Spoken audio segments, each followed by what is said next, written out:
Welcome.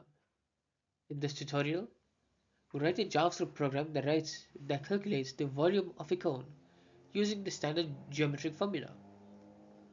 We'll validate inputs to make sure they're numbers, then plug them into the formula using mathpy and exponentiation. It is a quick and practical example of applying math with clean JavaScript functions. Let's dive in and see how it works.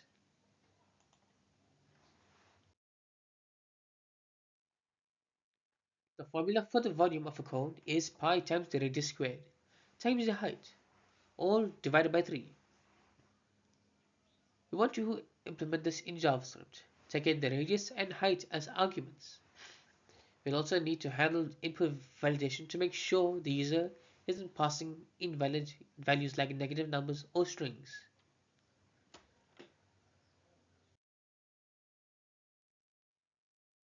Here's the core of the program. We define a function called volume cone, which takes a radius and height. Before doing any math, we call isNumber to validate both inputs. Then, we apply the cone volume formula using mathpy and the exponentiation operator.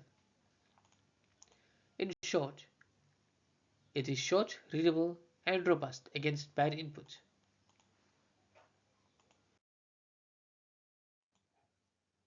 The function follows a simple step-by-step process. We first make sure the inputs are valid using isNumber. Then, we calculate the volume with this formula. Pi times radius squared times height all divided by 3. Using JavaScript's mathpy and the exponentiation makes this very straightforward. The result is returned and ready to be used or displayed. Let's look at some sample cases.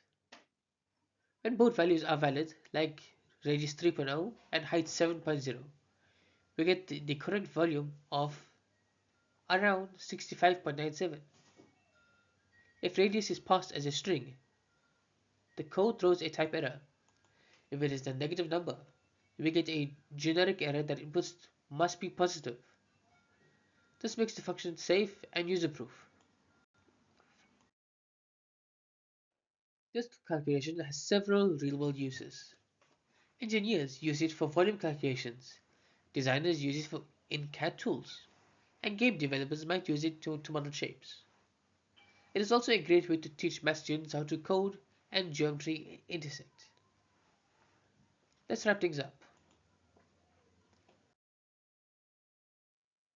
We've used the formula pi times r squared times height divided by 3 to compute the volume of a cone.